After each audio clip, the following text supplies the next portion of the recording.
podcast listeners, if you hear my voice right now, I need you to do something for me. I want you to take out your phone or on your computer, go to Apple Podcasts, search for Ask Your Oldhead Podcast. You'll see my logo, my little picture, my little image there. Find the show, please rate and write a review. It's a small thing, but it helps others find this work and find what I'm doing here. And it really, really matters, as small as that may seem. So if you could please do that before we get into the show, I would much appreciate it. Thank you for listening. Let's get into it. Peace.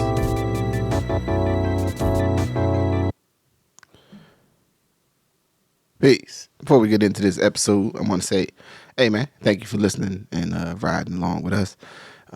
Closing up 2021, you know what I mean, with a peace of mind and clarity of focus and various things like that. So, in any event, thank you for listening to the podcast. So here we go.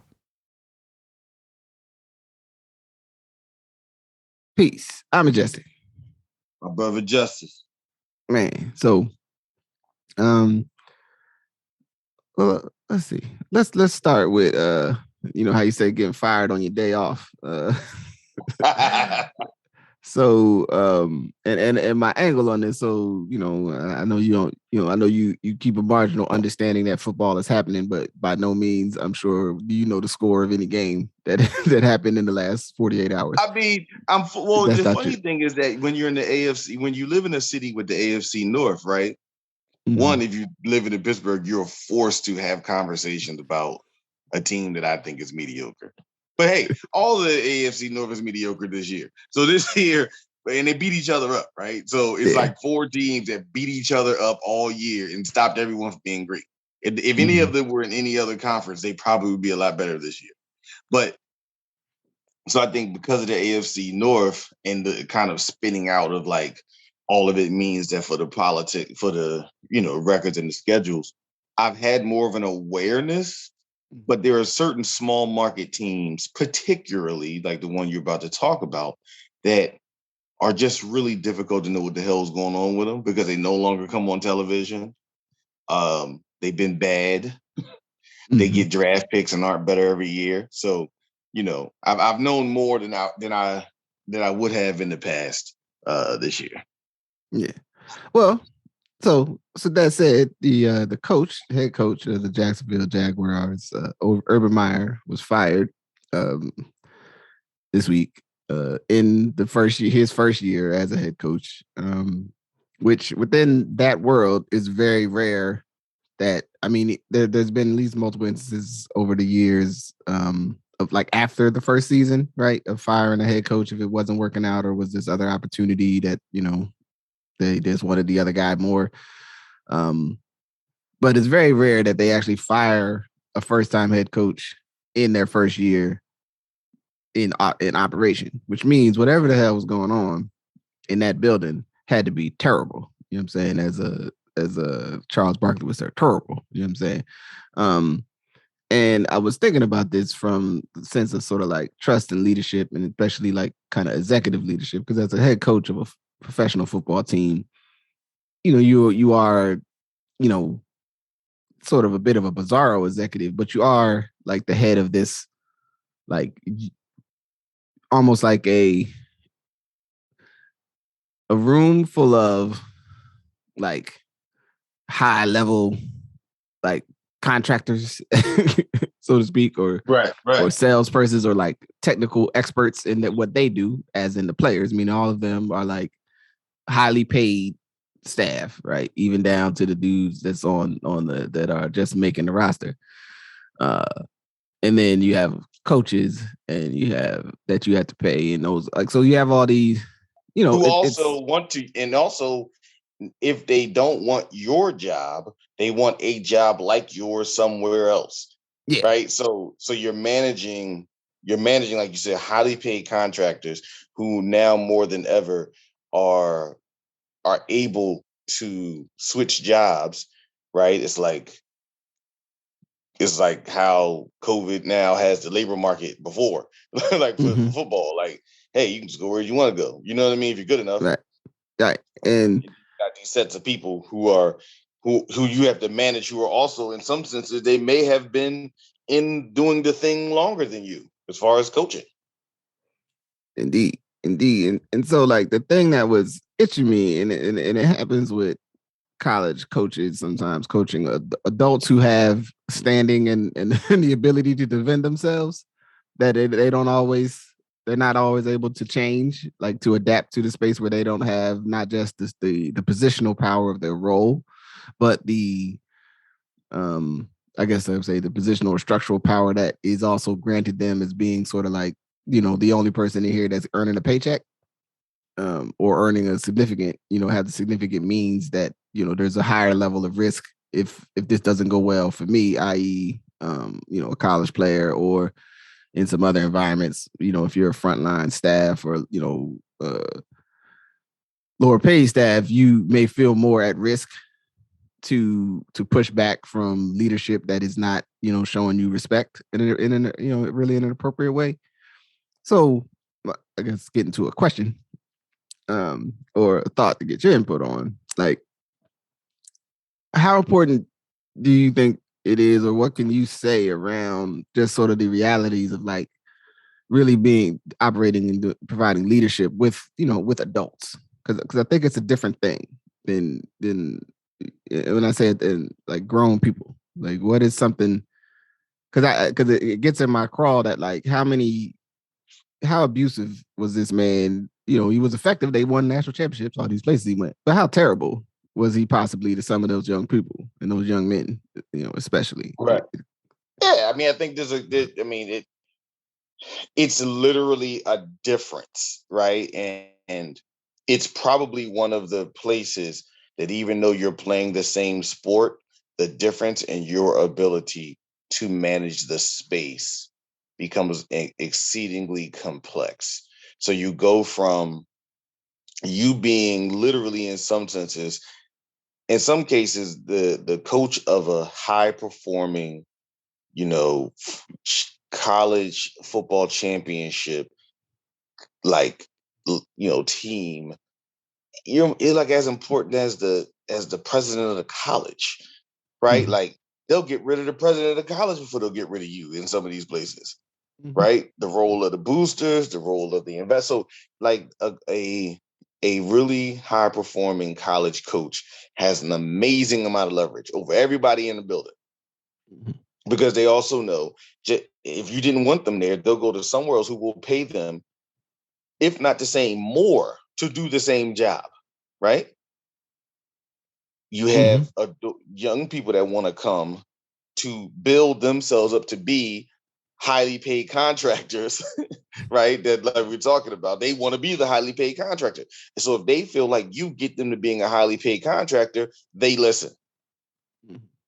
So you have all this leverage. I mean, I can't even think of a job that you have more leverage than a high-performing college coach, because everyone is hanging on to your every word. As long as you win, they will overlook it. I think what you're saying is a perfect example of him going up to the next level of, okay, yeah, you're the coach, but you're not more important than Trevor Lawrence.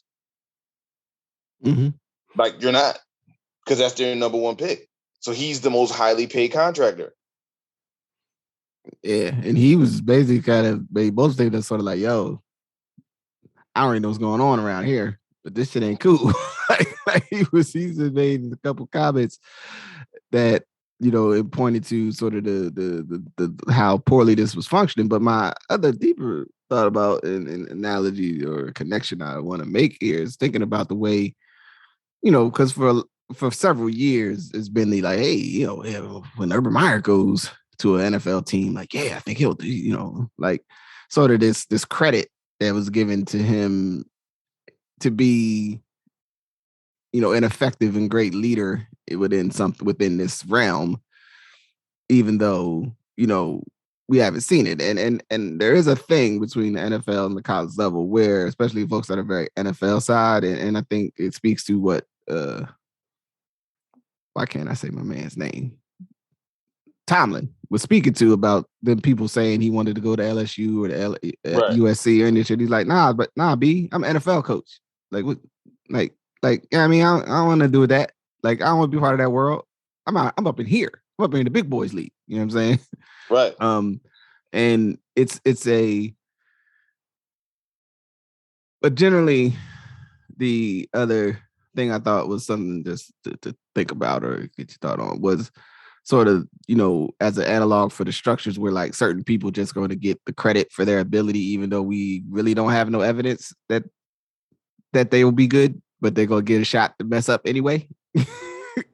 and sort of the inequity in that, right? Like how people get chosen for leadership, because it's something that I came to understand, a few years ago that I didn't maybe understand as much when I was younger, that like there's people that enter into the working world kind of with the idea that even though you ain't done nothing yet, that I'm going to be the leader of the thing, right? So you enter into, say, a private company like with the idea that, hey, I'm gonna be an executive. Like you ain't never sold no products maybe yet, you ain't done no research, you're not a technician role within that entity.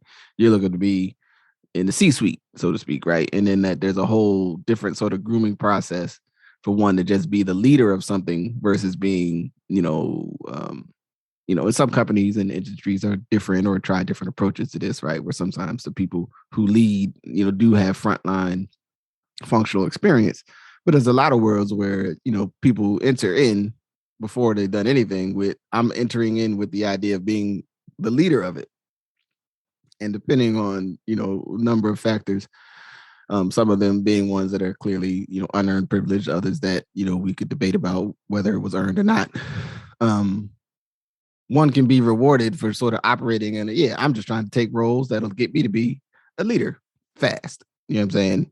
So they don't apply to be like a sales lead. I need some water. They come right in like, I want to run the marketing department. You know what I'm saying? Or, where other people may be like, I'm a tech. Like I'm putting together the parts to the thing that I do. And so, long story short, I guess I should say they could have hired Eric Bieniemy, but they hired that guy. Well, I mean, but that's also part of this, like, what got you here won't get you there. Right now, it makes me respect Jimmy Johnson from, on another level, because to come from Miami and then come to the Cowboys and actually be good.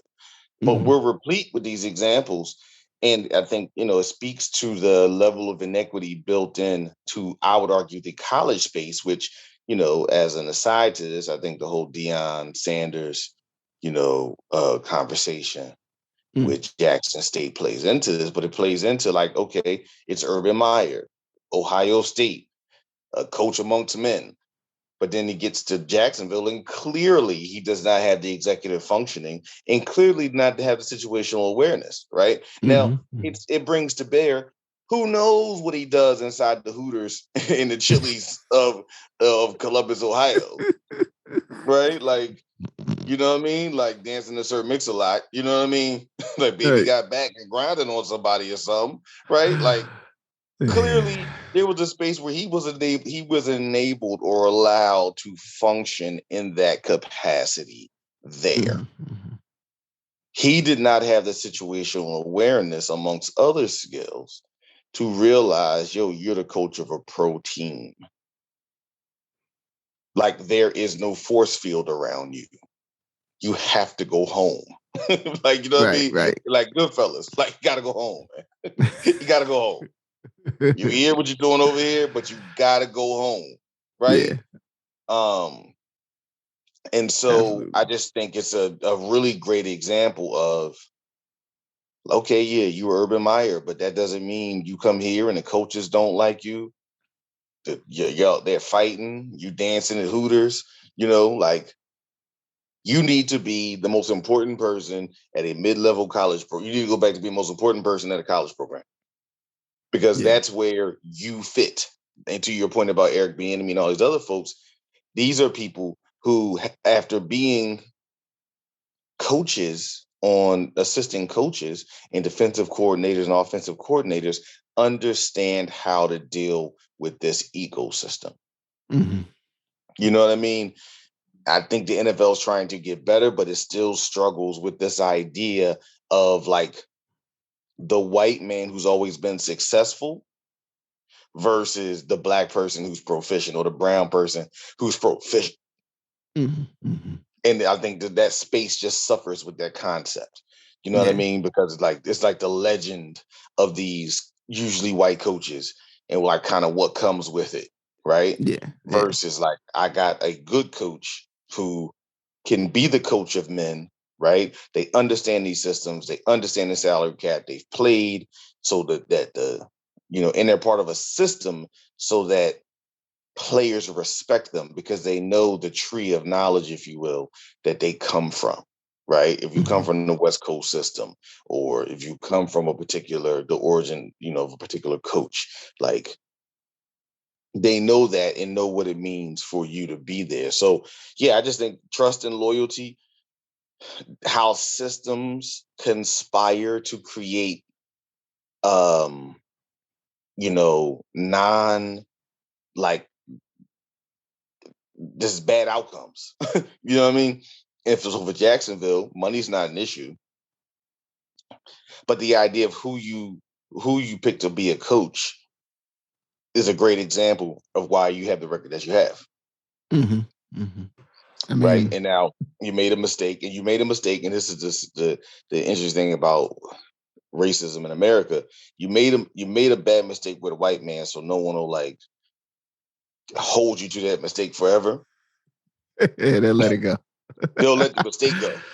They'll just say, "Oh man, the Urban Meyer era," right? Yeah, right. Versus, but y'all got to figure out how you get the executive, and the executive, like you said, the executive that you need is actually underneath your nose. And for all the people thinking about that, how often is the executive that you need right next to you, but doesn't look like the way you think the executive comes in? Not who they become, but the way that they come in. Yeah, mm-hmm. Absolutely. So, yeah. One thing I would give props for though is looking at this and going, "This is not what this is." We gotta pull the plug on this now. This can't even wait. This can't wait till after Christmas. Send his ass home. Clearly. Send his ass home. Hey, stay at the crib, dog. Don't come back to the office. Like, pack your stuff up. I mean, you get your stuff out of here by Wednesday. It's cold piece, man. So, and other things that have occurred since last time we talked. Charlemagne had an interview on his Comedy Central show with the Vice President of the United States, Kamala Harris, and and I guess I got two entry angles on this. I guess because one, the way I even became aware that this interview happened was via skimming stuff on Twitter and people talking about the questions either he asked or him being the person interviewing her, sort of the running, how you say, for those that trade in where the vice president been jokes, for those people that trade in those comments, as if they have no historical knowledge of the regular, usually vice presidents are not very visible in the public eye during a presidency, except for the Bush presidency, which was weird that Cheney was so visible. But anyway, right. Far be it for me to ask people to check the record. But anyhow, I was, and it was like, oh, what I mean? So I'll start with this is sort of like, and try not to cast no aspersions on the man. Like, props to him for developing a place in entertainment and culture, where he has a space and a level of credibility to that folks feel they should come engage with him, right? And the questions I guess particular that he asked that was or was basically the intimation of the statement that the real president, I'm saying, is Joe Manchin, and her having to respond to that. And so, what is some of your was one of your thoughts about just sort of the reality of like Charlemagne as if in some circle he's viewed as the access point to the black folks, like is that how does that strike you? Man, there's a lot of there here. So one, and we've built about it prior. the idea of entertainers being the leaders of the Black community, right? Or the passageway into the Black community. I'm not going to do a comparison to any particular ethnic group. Yeah. But let's just say clearly, if you were trying to think about getting to the masses of a particular group of people, you wouldn't go through a singer or you wouldn't go through a comedian in other communities. Let's just be real. You would go through their press. You would go through, when I mean influencers, I don't mean social media influencers. Even understanding we have diffuse ways and networks and all these kind of things, right? So this idea before you didn't want the rappers to be the leaders, right? So we said rappers ain't our leaders. So now a comedian and a radio host is our leader because he's the person that when you need to try to fix on what's going on, you have a conversation. Now, to a point you made earlier, Just wise as always. It is a slightly different context from the Breakfast Club.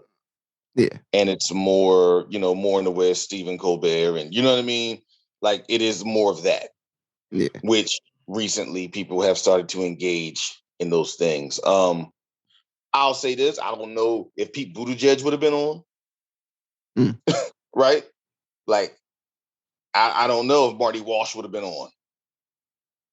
So if we're having this conversation about who talks to who, it becomes clear you had to get the vice president, right? And the vice president, one thing that we do, and I'm going to say this on here, one thing Black folks do, we get real familiar with stuff and real familiar with people. So we start calling them Kamala, we start breaking everybody down to one name, right? Yeah. And then you kind of forget, no, this person is the vice president. No, to your point, if you don't have a historical understanding of what the role of vice president is, did you expect just because she's a Black woman that and South Asian woman that like now she's supposed to come in and be at every event? No, it's a reason the vice president lived far from the White House. If everybody doesn't know, the vice president lives at the Naval Observatory, and it ain't close to the White House.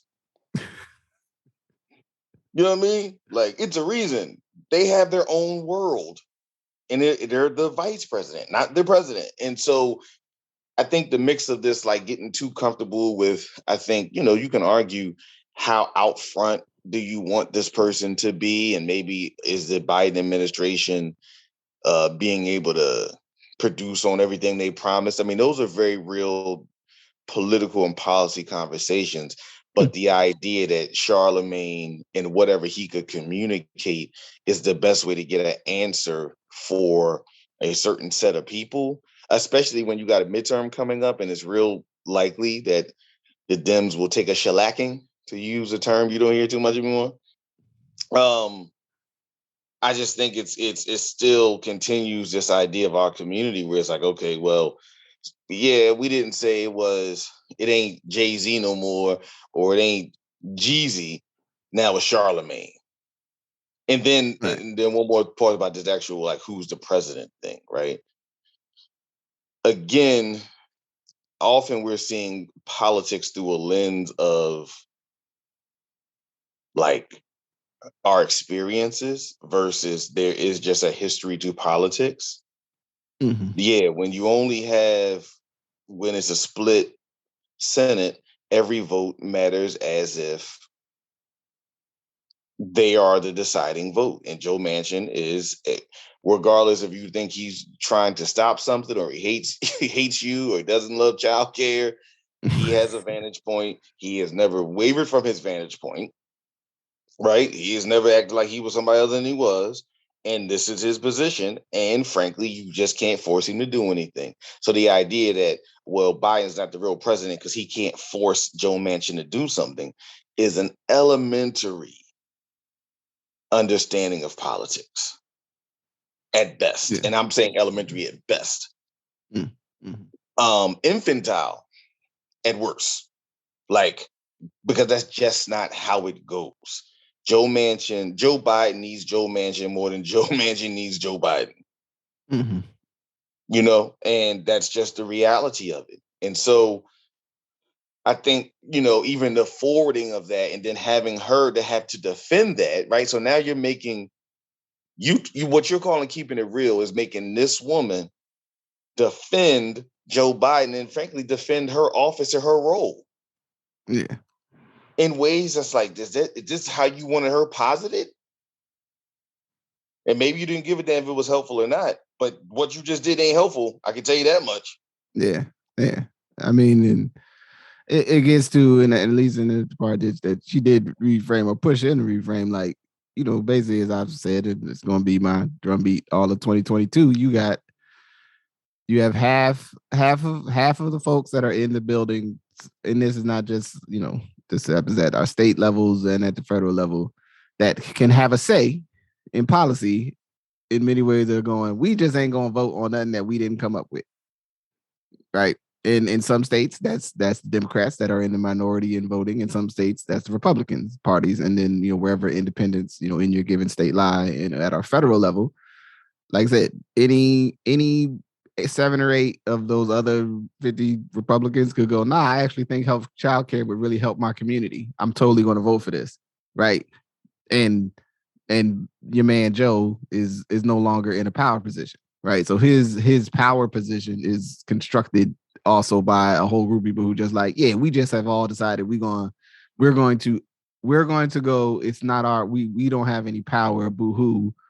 And we're also going to do this while you various media apparatuses don't call us out on it. Right. Don't say, hey man, you got the work of the people. The people, you're supposed to be a representative republic. Y'all just gonna sit over there and act like people in your state don't need stuff? Y'all gonna spend the money. When the money comes, you're gonna spend the money, but you're gonna sit over there and act like you don't gotta vote. You ain't gotta say nothing because it's right, like it's a pure, and I understand it's anyone that's listening, I understand it's the politics of the moment. Like, yeah, I know that. But that's the problem. There's a problem with the strategy, but there's also a problem with those of us who could call out and say, yo, this is a strategy and a way to do this that's not as harmful to all of us. Like, yeah, you could, I mean, you conservative, you this, you that, you whatever your particular value system, political thought. Ultimately, a lot of stuff when we talk about policy is talking about outcomes and operations that may or may not really have any, be totally tied to you. It's your choice to say that you can't engage with this or that because it limits your, your so-called political values. You know what I'm saying? Like there's a place in here where the questioning why across our country, right? You can just have it depending on who's in position, like I said, of lead. There were the other group just go, yeah, we just ain't voting for nothing. We just gonna, we gonna let them, crash the ship.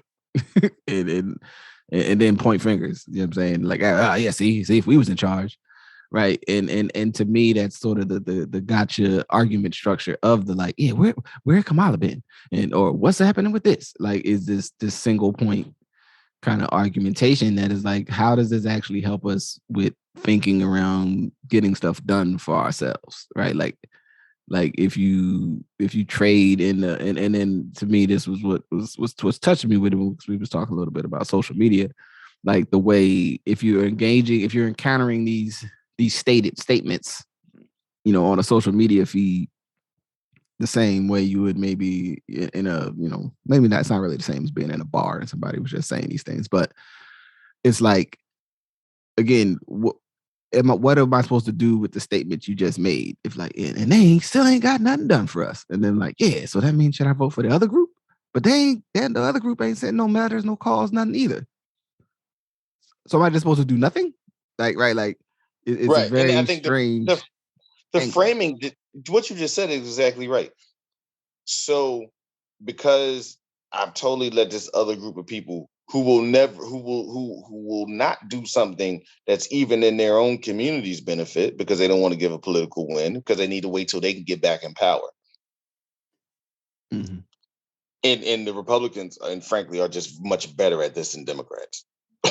Like they're just really good at acknowledging that we're just not going to vote for it. You find the votes, and then we'll take benefit for it. Right? Mm-hmm. Like that's fine. Like they know it. They know how it happens. They know how Democrats are going to function. They know that in a situation, Democrats are going to crack way before them, right? Like they know this. And so they do it. And so then we get mad at the group of people who are supposed to represent us, who generally overpromise, right? Like, let's be clear.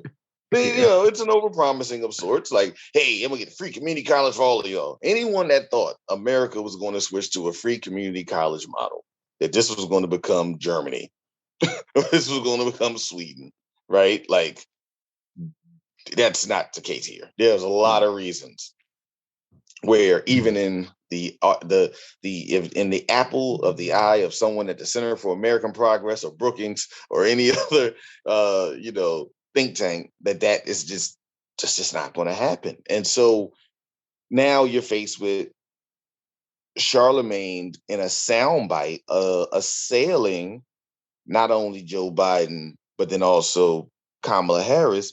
So what do you think happens when you go back to these people and ask them to vote? Like, this is an example of, you think you might be doing something, keeping it real, but you actually can be extremely counterproductive because of your angle of conversation. Mm-hmm. All right. As we shared on a different topic, Texas today is totally focusing on the wrong things in terms of what's important in this matter or in this moment. And, it's just I guess the other angle or issue too, and it was something was just like on what are the other news, inside of the day, sort of apparatuses that have the scale, because part of the footprint, so to speak, that makes Charlemagne someone that you should talk to, and I tip my hat to him in that, in whatever way he has come to understand in the last, since I guess the Obama administration, that he can be a voice point, a connection point, to the political apparatus, and made that grow. I ain't saying it's good or bad, or that it's the best thing. I don't know who. I guess you got, in terms of other folks that are like TV news or media news, you got Mark Lamont, you got Roland Martin, right? Who else? What's the sister? The sister on MSNBC. I don't have regular TV channels. So Joy Reid. Yeah, you know what I'm saying? Right. Yeah. But, I think some of them will be more squarely considered like to the liberal or whatever, like left more side of the political spectrum content wise. I don't know, whether that's true or not. Probably it's true, but like where Charlemagne, I think maybe can exist in this place where maybe for someone within their calculus, it's like, well, he's not, he's sort of just like, he's like this other guy, you know what I'm saying? Right. It's regular. He's like, he's over here, he's been to the streets, but then like he got his life together, you know what I'm saying? Like got in the media, like, you know what I mean? And then you got, like I've said, you got the different internet blog content sites that are like, they're not necessarily don't center themselves sort of on like journalism in the like what's the long history, sort of like a black, they don't position themselves sort of like black newspapers, you know what I'm saying, of the current and the past, because they still exist, you know what I'm saying? That's right. Would as like, yeah, part of this is, local news, what's happening, making sure people are abreast of the issues that are impacting them, documenting local stories, like that's not their bag. So you go like, well, who else either found some other apparatus that would be maybe the more like what one might consider like more serious journalism kind of person to then be the touch point that black folks trust on a national level. And I'm not sure, like at different times, I'm sure like over the last decade, you say Ta-Nehisi as a writer, right, would be maybe someone, right? But that wasn't necessarily his position, Nicole Hannah-Jones, maybe too. Like, what's the other? I don't know. You can name some others. I can't name all the journalists. I don't have the journalist baseball cards, you know what I'm saying, in front of me at the moment. But just saying, like, it's just something for me, I think, for folks to contemplate, right? because it's cool, you know, if you feel some way towards what the person that is sort of in the middle of the arena, is start to ask yourself, well, how does the arena constructed? Who controls entry? What role do I play in the media that I support or don't support? You know what I'm saying? I mean, even in my state, I just give as an example, especially with my, you know, my current work, I've upticked my own work in trying to like access the different local papers, you know what I'm saying, around the state to get perspectives of folks in them areas. You know what I mean? We're in a way that my day-to-day work in the past hasn't really required that of me, but it's actually become quite informative where it's like, oh, snap. I didn't even know that was happening in the state, right? But just, you know, so there's a lot of us are in space where we don't really know what the hell's going on in depth around us, but we feel like we do, you know, which can be dangerous. You know what I mean? So, well, yeah, that's all I got on that. You know, so I don't know. I just tell people just, you know, yeah. Anyway, so, well, I guess I want to make some space just to close out. In the last time since we spoke, I guess the two individuals that you brought up to me that I didn't actually consider them. Most recently, just in the last few days, Bell Hooks returned, and I guess it was middle of last week. Greg Tate, yeah, returned, and you know, I like to be forward and center that like I'm familiar with both of them on different levels. I don't have any level of, I don't have a level where I feel like I have a mastery, you know what I'm saying, of the different ways that they've contributed sort of to the intellectual reality of black people, black folks and over the last you know, decades. But I will say, I think at the starting point, it's they're both, to my knowledge of them, folks that took seriously sort of their position to be critics and chroniclers and disseminators of ideas and challengers of thought, you know. And I don't know if I'm putting them on an axis that's not appropriate. So if someone listens to this, you know, please inform me. But and there's a value to those people in our society, even if you don't necessarily agree with their ideas or you feel, you know, some kind of way about something that they've said or a challenge that they've made, you know, maybe to either a piece of culture or something that's happened that you maybe don't agree with them or their perspective. It's important that we have people that have the care, the understanding, and quite frankly, the willingness and have a position in society where they can say they can say things that are challenging, and we can, you know, have the space to accept the rejected and not see them necessarily you know, be silenced, so to speak, or at least not even to be found. So yeah, where's somewhere in there that you might wanted to add some insight on either party or both? Yeah. I mean, so, you know, I'm familiar with both writers, but I think it's a step back. I think it's a step up or step back, depending on your perspective, to just look at the role of Black intellectuals. And I think that itself is an important thing.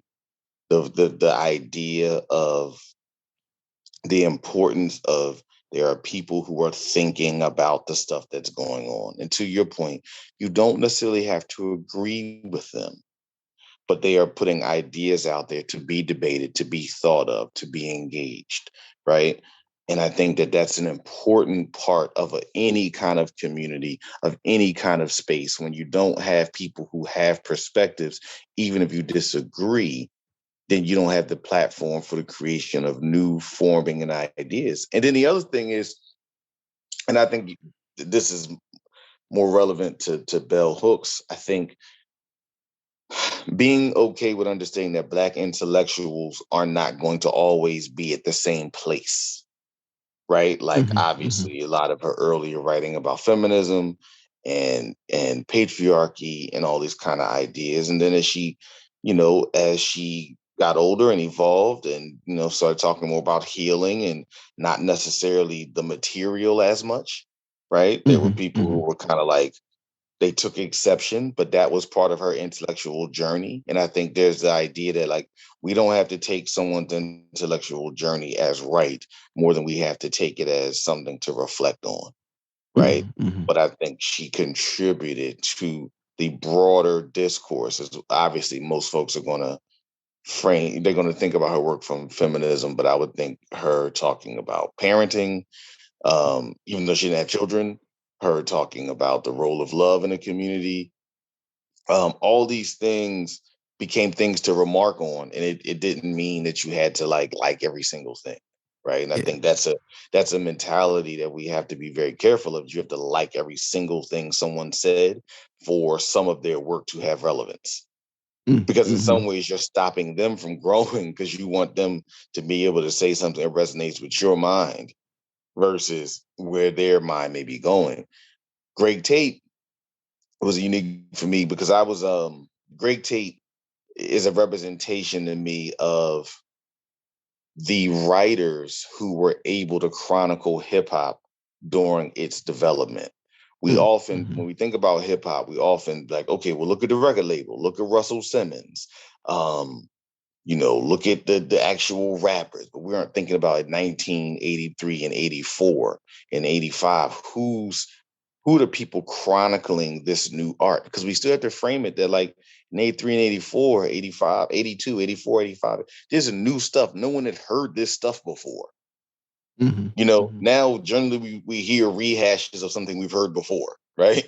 Yeah. There was a time that no one had heard anything like they were listening to.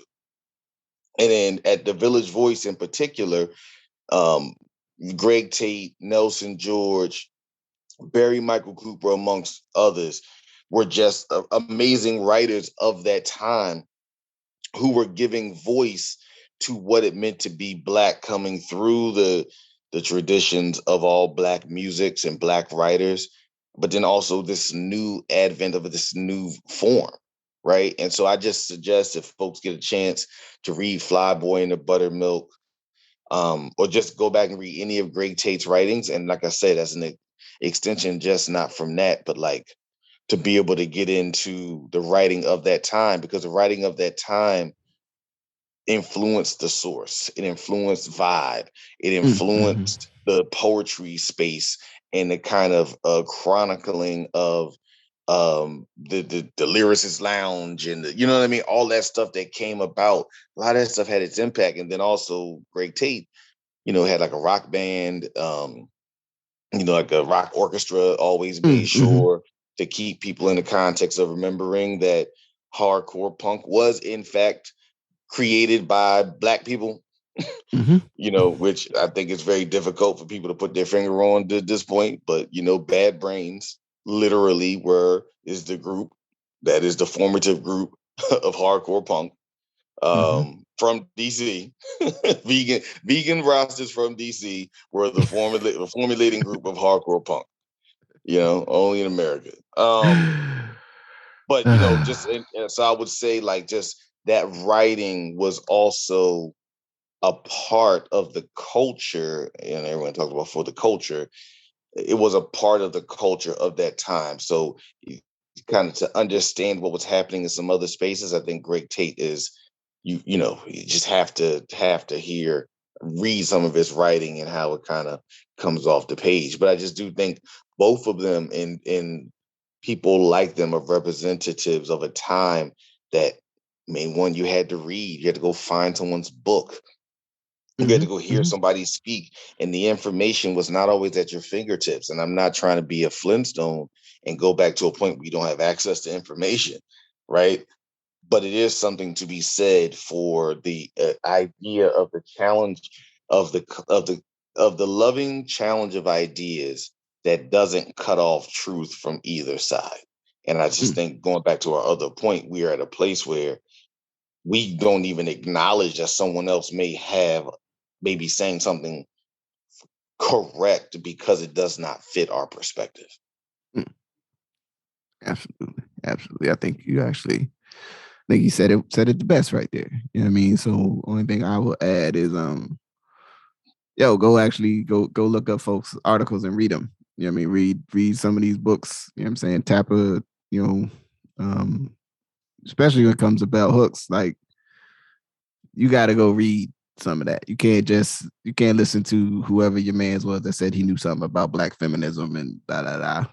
Like, you got to go read what Sister was speaking to. You know what I'm saying? And engage it. You know what I'm saying?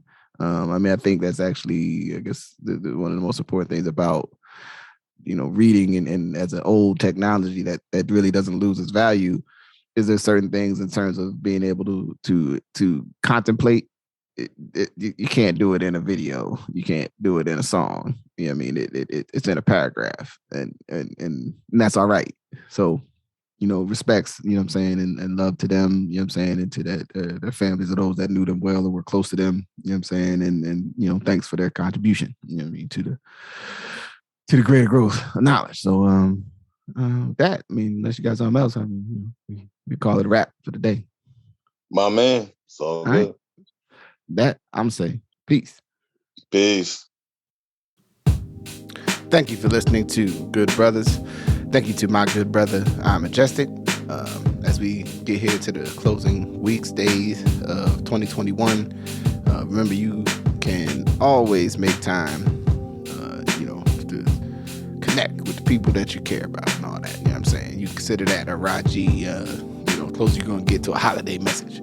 But in any event, thank you for supporting what I've been doing, what we've been doing, and, been in the lab. So promising, should be interesting what I try to do with things next. But you'll hear a couple other recordings before the year is out.